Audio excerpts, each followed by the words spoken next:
Hey there, you are watching the Chapter 9 audio plus commentary of To Kill a Mockingbird for Chapter 9. Let's go ahead and get started.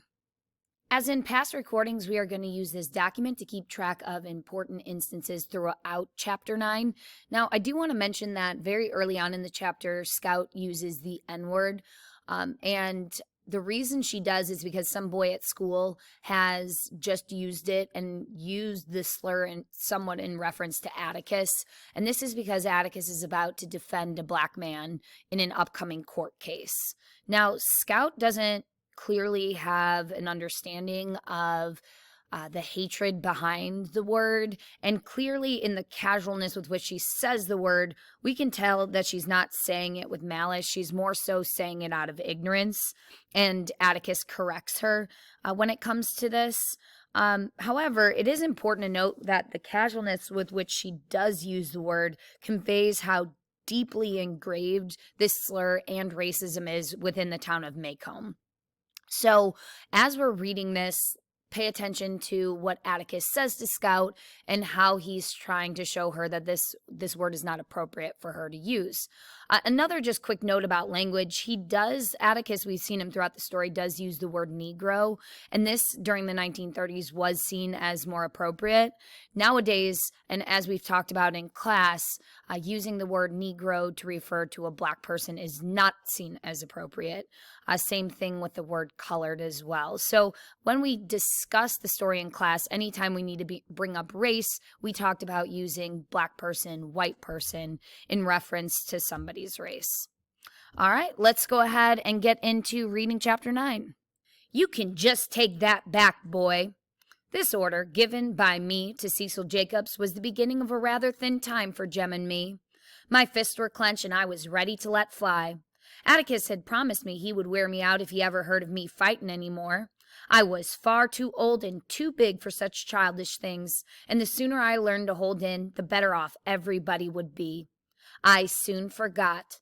Cecil Jacobs made me forget. Also, just quick pause, quick reminder that when I do, as I'm reading, come across the N-word in the text, I will pause there, so if you hear a pause, that's why.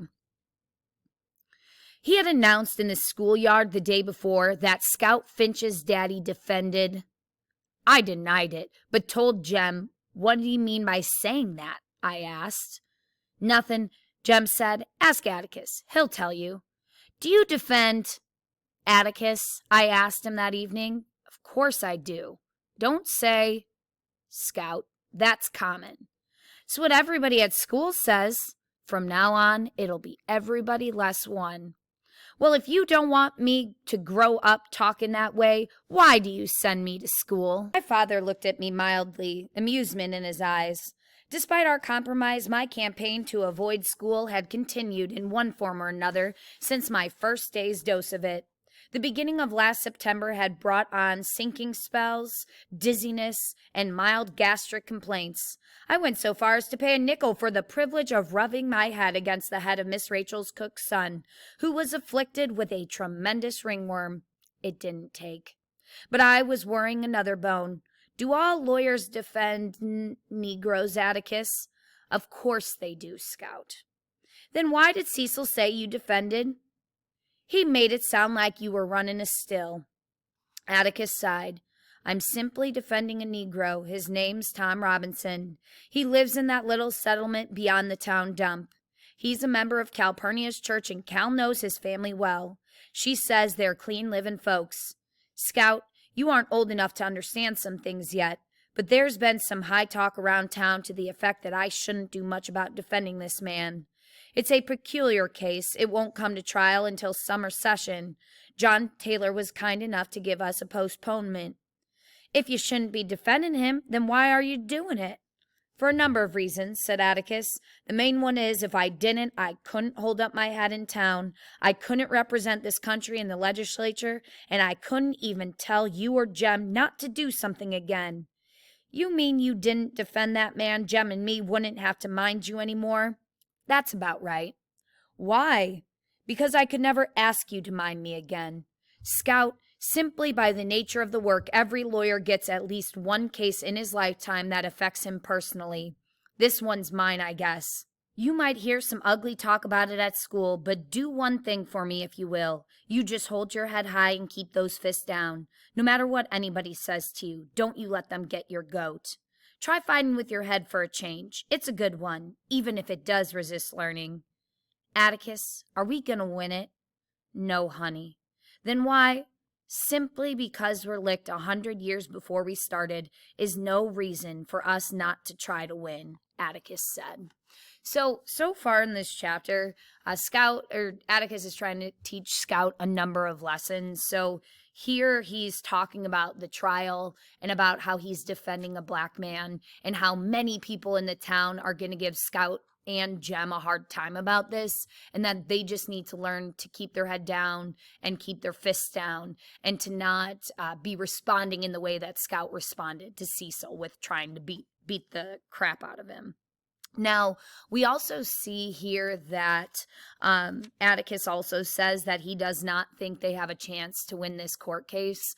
Again, remember, we're in Southern Alabama in the 1930s. It's going to be an all-white, all-male jury. So Atticus realizes what he's up against, and Scout says, well, then why are you going to do it? Why argue this case? And Atticus brings up, simply because we're licked 100 years before we've started is no reason for us not to try to win, Atticus said. So clearly Atticus believes that fighting for one's morals and fighting for what's right is something that's important, and he's trying to instill that in Scout. All right, let's go ahead and keep reading. You sound like Cousin Ike Finch, I said. Cousin Ike Finch was Macomb County's sole surviving Confederate veteran.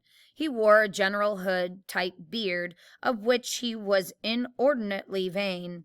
At least once a year, Atticus, Jem, and I called on him, and I would have to kiss him.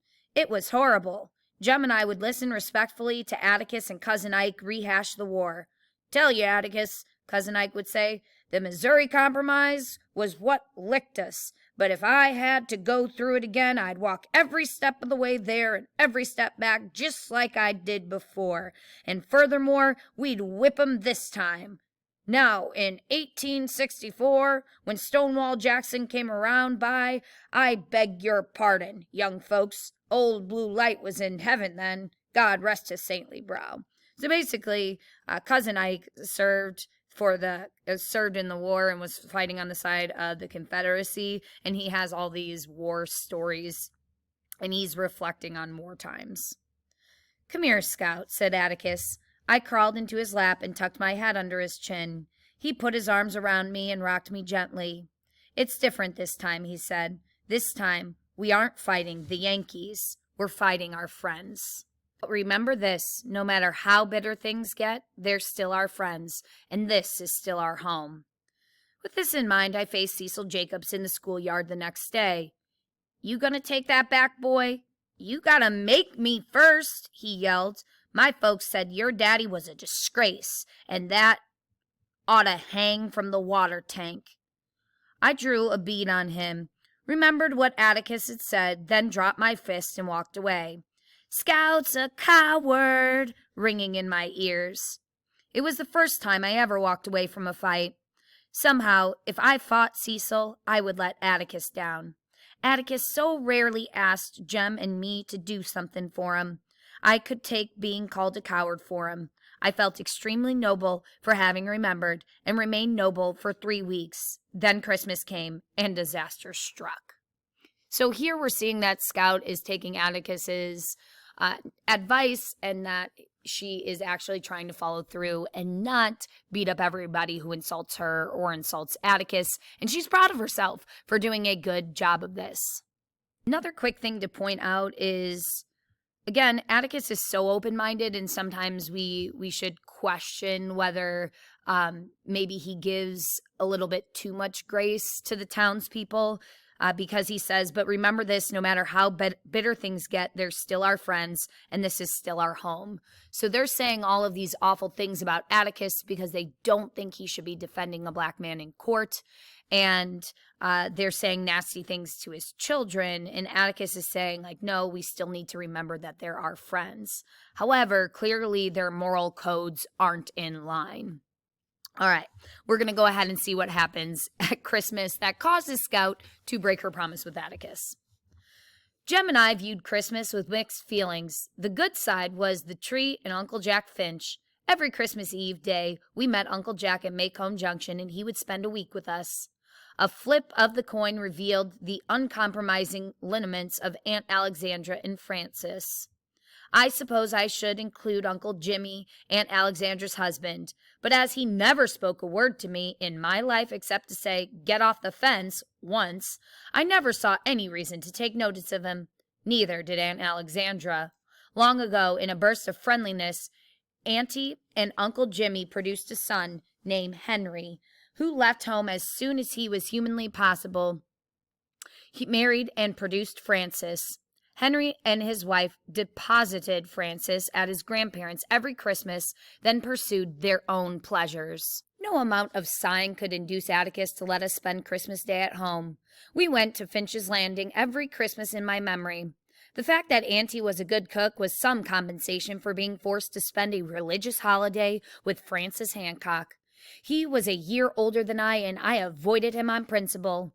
He enjoyed everything I disapproved of and disliked my ingenious diversions.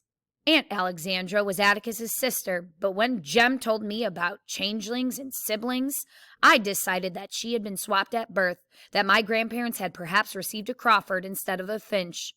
Had I ever harbored the mystical notions about mountains that seemed to obsess lawyers and judges, Aunt Alexandra would have been analogous to Mount Everest. Throughout my early life, she was cold and there. When Uncle Jack jumped down from the train Christmas Eve day, we had to wait for the porter to hand him 2 long packages. Jem and I always thought it funny when Uncle Jack pecked Atticus on the cheek. They were the only 2 men we ever saw kiss each other. Uncle Jack shook hands with Jem and swung me high, but not high enough. Uncle Jack was a head shorter than Atticus, the baby of the family. He was younger than Aunt Alexandra. He and Auntie looked alike, but Uncle Jack made better use of his face. We were never weary of his sharp nose and chin. He was one of the few men of science who never terrified me, probably because he never behaved like a doctor. Whenever he performed a minor service for Jem and me, as removing a splinter from a foot, he would tell us exactly what he was going to do, give us an estimation of how much it would hurt, and explain the use of any tongs he employed. One Christmas I lurked in corners nursing a twisted splinter in my foot, permitting no one to come near me. When Uncle Jack caught me, he kept me laughing about a preacher who hated going to church so much that every day he stood at his gate in his dressing gown, smoking a hookah, and delivering 5-minute sermons to any passerbys who desired spiritual comfort. I interrupted to make Uncle Jack let me know when he pulled it out, but he held up a bloody splinter in a pair of tweezers and said he yanked it out while I was laughing. That was what was known as relativity. "What's in those packages?" I asked him, pointing to the long, thin parcels the porter had given him. "None of your business," he said. Jem said, "How's Rose Almer?" Rose Almer was Uncle Jack's cat. She was a beautiful yellow female Uncle Jack said was one of the few women he could stand permanently. He reached into his coat pocket and brought out some snapshots. We admired them. "She's getting fat," I said. "I should think so. She eats all the leftover fingers and ears from the hospital." "Aw, that's a damn story," I said. "I beg your pardon?" Atticus said, "Don't pay any attention to her, Jack. She's trying you out. Cal says she's been cussin' fluently for a week now." Uncle Jack raised his eyebrows and said nothing. I was proceeding on the dim theory, aside from the innate attractiveness of such words, that if Atticus discovered I had picked them up at school, he wouldn't make me go. But at supper that evening, when I asked him to pass the damn ham, please, Uncle Jack pointed at me. "See me afterwards, young lady," he said. So Scout here is just testing her boundaries as far as cussing goes, so she keeps on using curse words to see if she's going to get in trouble. And Atticus thinks, oh, if I just ignore it, it'll stop. But Uncle Jack is clearly offended by the language and feels like he needs to address it with Scout. When supper was over, Uncle Jack went to the living room and sat down. He slapped his thighs for me to come sit on his lap. I liked to smell him. He was like a bottle of alcohol and something pleasantly sweet. He pushed back my bangs and looked at me. "You're more like Atticus than your mother," he said. "You're also grown out of your pants a little." "I reckon they fit all right." "You like words like damn and hell now, don't you?" I said I reckoned so. "Well, I don't," said Uncle Jack. "Not unless there's extreme provocation connected with them. I'll be here a week, and I don't want to hear any words like that while I'm here. Scout, you'll get in trouble if you go around saying things like that. You want to grow up to be a lady, don't you?" I said, "Not particularly." "Of course you do. Now let's get to the tree." We decorated the tree until bedtime, and that night I dreamed of the 2 long packages for Jem and me. Next morning, Jem and I dived for them.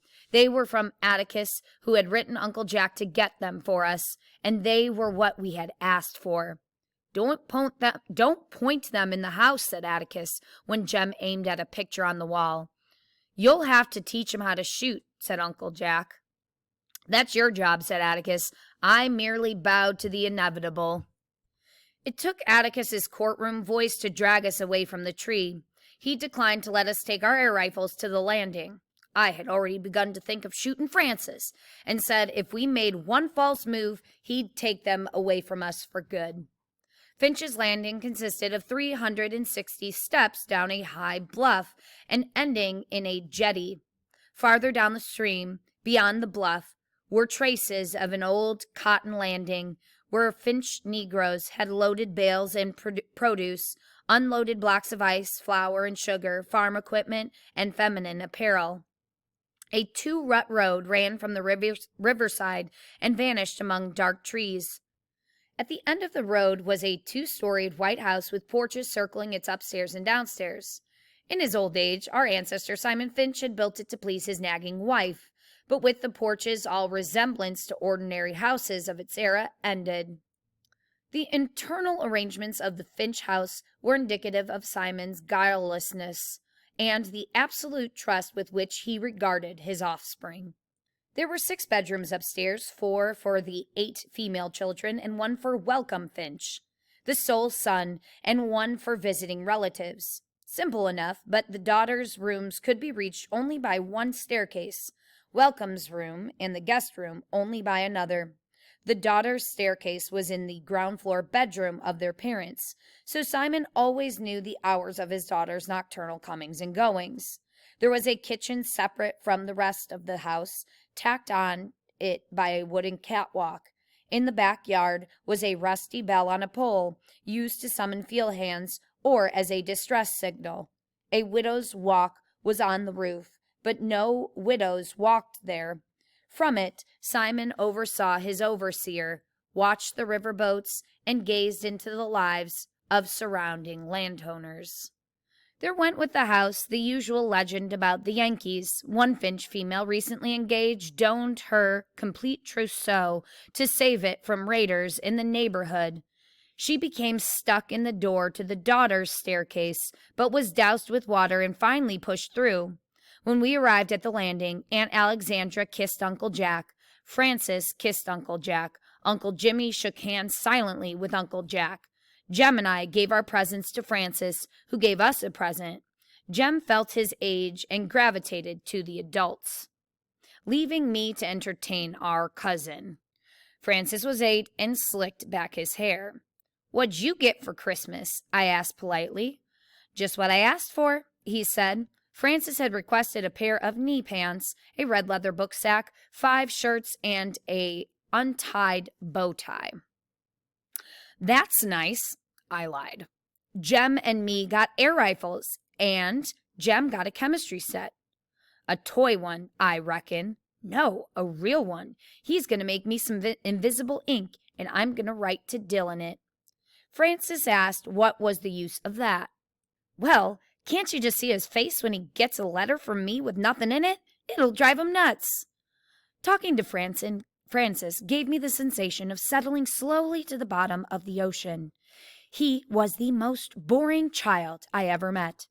As he lived in Mobile, he could not inform on me to school authorities, but he managed to tell everything he knew to Aunt Alexandra, who in turn unburdened herself to Atticus, who either forgot it or gave me hell, whichever struck his fancy.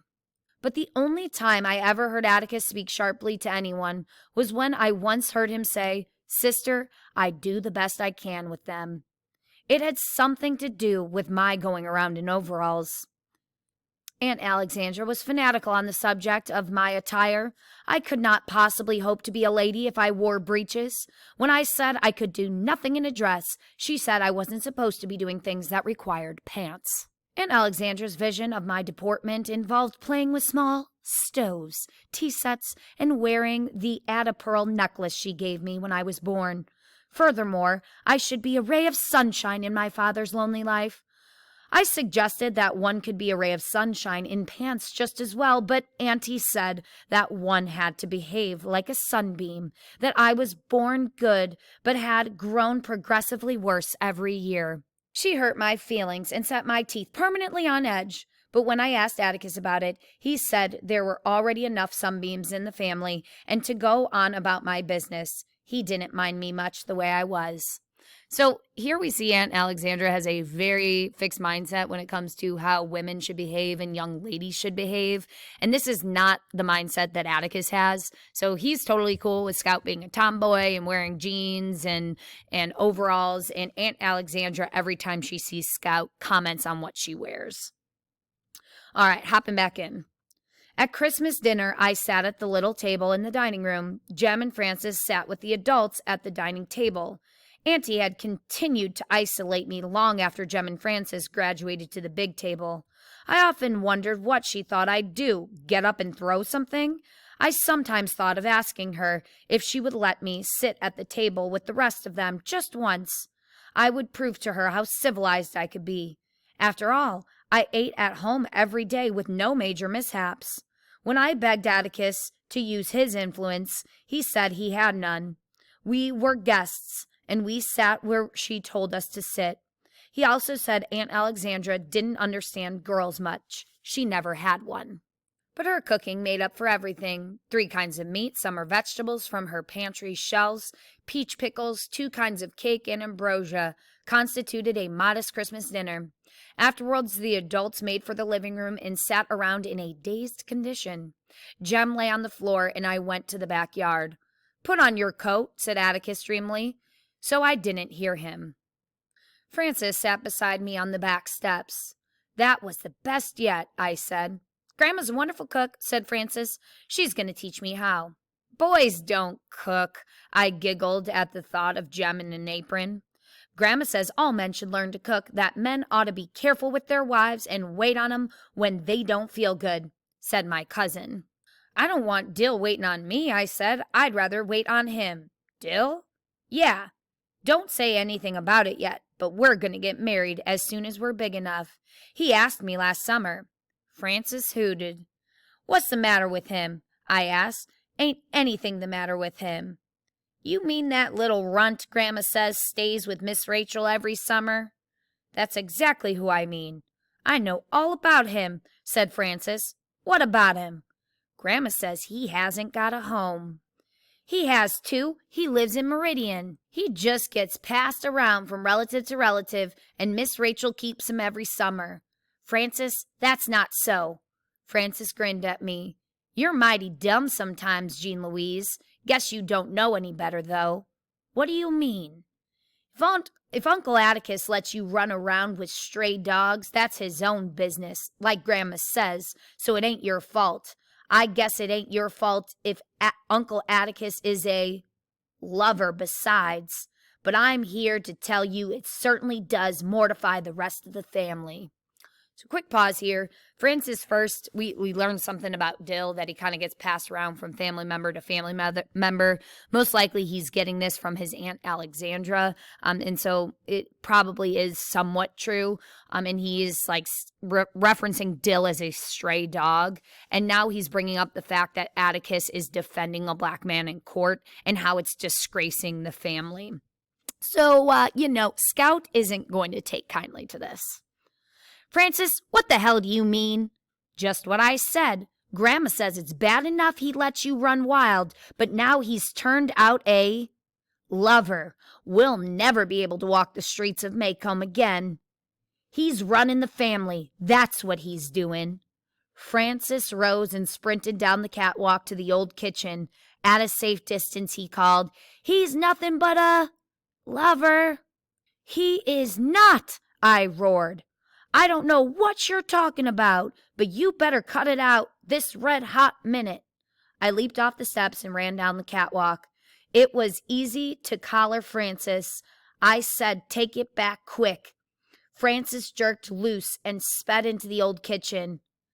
"Lover," he yelled.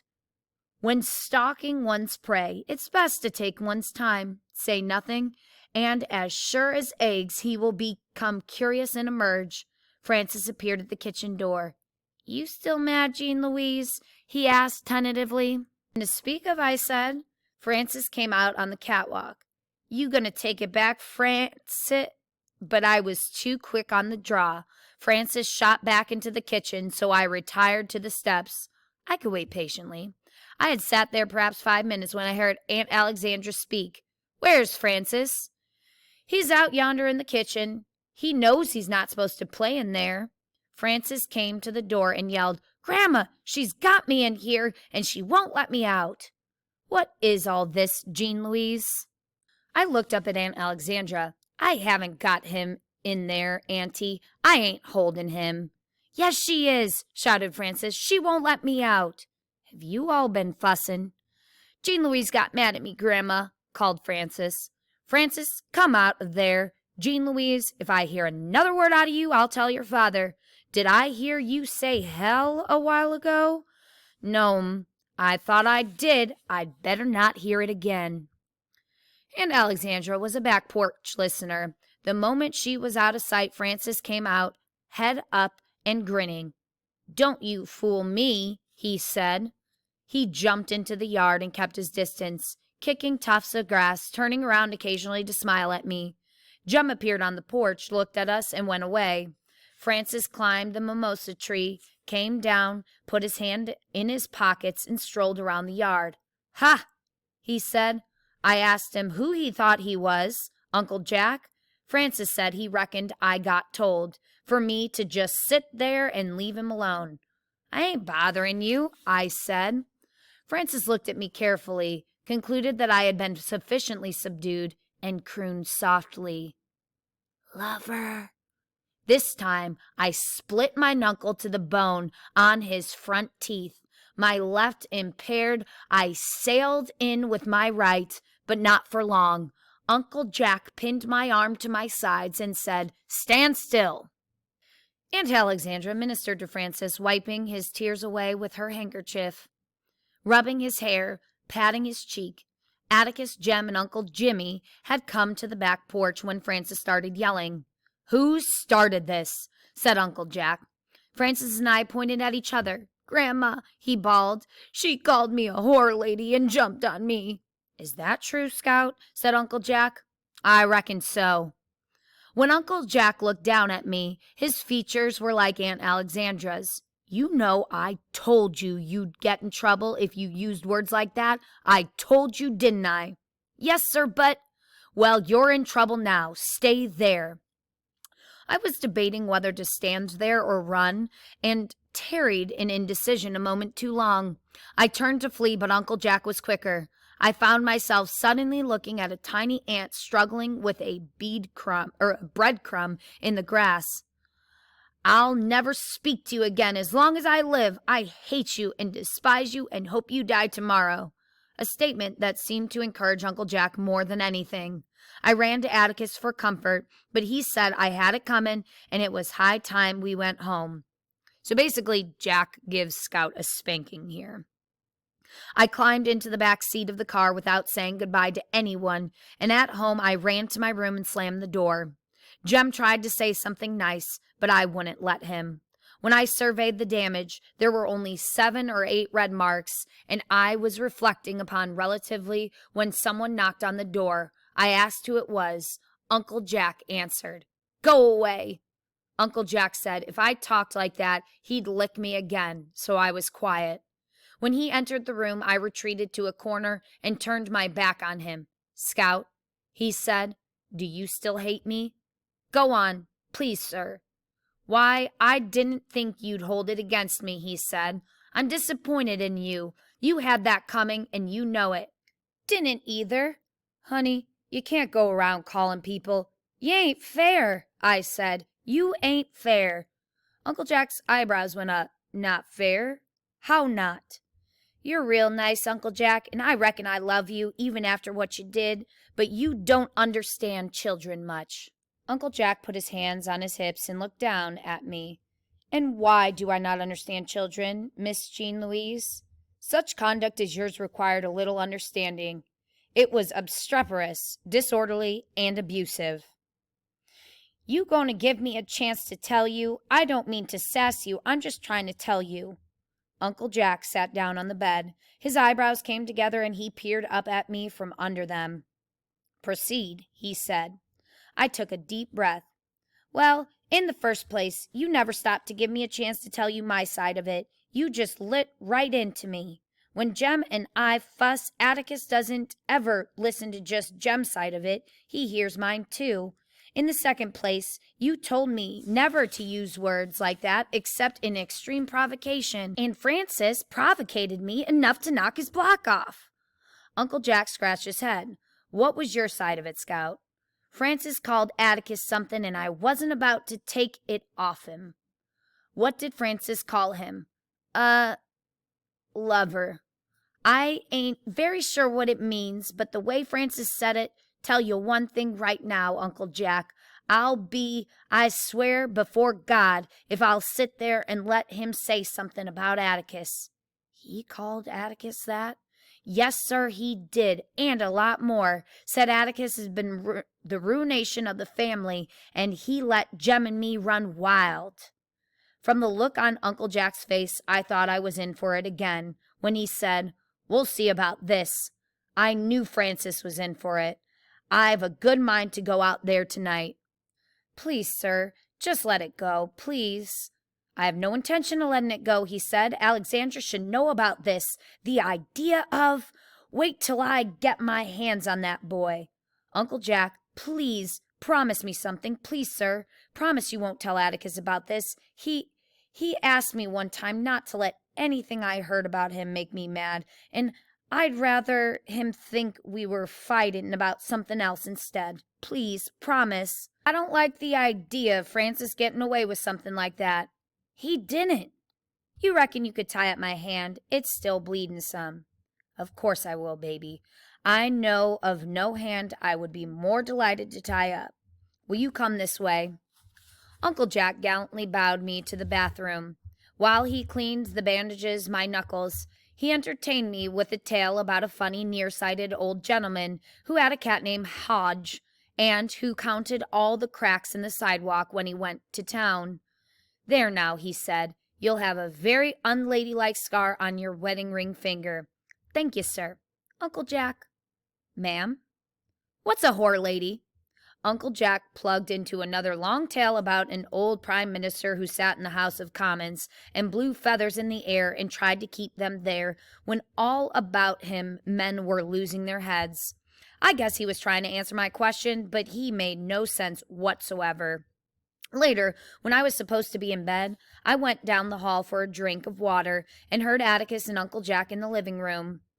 "I shall never marry Atticus." "Why?" "I might have children." Atticus said, "You've a lot to learn, Jack." "I know. Your daughter gave me my first lessons this afternoon. She said I didn't understand children much and told me why. She was quite right. Atticus, she told me how I should have treated her. Oh dear, I'm so sorry I romped on her." Atticus chuckled. "She earned it, so don't feel too remorseful." I waited on tenter hooks for Uncle Jack to tell Atticus my side of it, but he didn't. He simply murmured, "Her use of bathroom invective leaves nothing to the imagination, but she doesn't know the meaning of half what she says. She asked me what a whore lady was." "Did you tell her?" "No, I told her about Lord Melbourne." "Jack, when a child asks you something, answer him for goodness sake, but don't make a production of it. Children are children, but they can spot an evasion quicker than adults, and evasion simply muddles 'em." "No," my father mused, You had the right answer this afternoon, but the wrong reasons. Bad language is a stage all children go through, and it dies with time when they learn they're not attracting attention with it. Hot-headedness isn't. Scout's got to learn to keep her head and learn soon. With what's in store for her these next few months, she's coming along, though. Jem's getting older, and she follows his example a good bit now. All she needs is assistance sometimes. Atticus, you've never laid a hand on her. I admit that. So far, I've been able to get by with threats. Jack, she minds me as well as she can. Doesn't come up to scratch half the time, but she tries. That's not the answer, said Uncle Jack. No, the answer is she knows I know she tries. That's what makes the difference. What bothers me is that she and Jem will have to absorb some ugly things pretty soon. I'm not worried about Jem keeping his head, but Scout'd just as soon as jump on somebody as look at him if her pride's at stake. I waited for Uncle Jack to break his promise. He still didn't.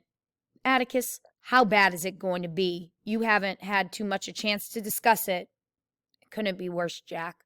The only thing we've got is a black man's word against the Yules. The evidence boils down to you did, I didn't. The jury couldn't possibly be expected to take Tom Robinson's word against the Yules. Are you acquainted with the Yules? Uncle Jack said yes, he remembered them. He described them to Atticus, but Atticus said you're a generation off. The present ones are the same, though. What are you going to do then? Before I'm through, I intend to jar the jury a bit. I think we'll have a reasonable chance on an appeal, though. I really can't tell at this stage. Jack, you know I'd hoped to get through life without a case of this kind, but John Taylor pointed at me and said you're it. Let this cup pass from you, eh? Right. But do you think I could face my children otherwise? You know what's going to happen as well as I do, Jack, and I hope and I pray I can get Jem and Scout through it without bitterness, and most of all without catching Maycomb's usual disease. Why reasonable people go stark raving mad when anything involving a Negro comes up is something I don't pretend to understand. I just hope that Jem and Scout come to me for their answers instead of listening to the town. I hope they trust me enough. Jean Louise? My scalp jumped. I stuck my head around the corner. Sir? Go to bed. I scurried to my room and went to bed. Uncle Jack was a prince of a fellow not to let me down, but I never figured out how Atticus knew I was listening, and it was not until many years later that I realized he wanted me to hear every word of it. All right, so that's the end of chapter 9, long chapter. Couple quick things on these last pages here. So we get a little bit more about the trial and how Atticus is concerned, especially about Scout and how she takes it when people especially insult him, but insult the family and how upset she gets. And he also mentions he doesn't want the kids to catch Maycomb's disease, which we can interpret to be racism. We also see that he again is saying he doesn't think they have much of a chance in this court case, but he says that he can't possibly not take this case, or what's suggested here is that he has been handed this case as a public defender, so he has to take it, but pretty much everybody in town wants him to blow the case and not actually try. And he says, if I did that, I could never face my children again. I could never face this town again. So we see that his moral code is so strong that it won't allow him to do maybe what might be easy or what might be best for him as far as like people in town not hating him or working against him and his family. All right, that's that. If you have any questions with chapter 9, please talk to your teacher. Have a good one.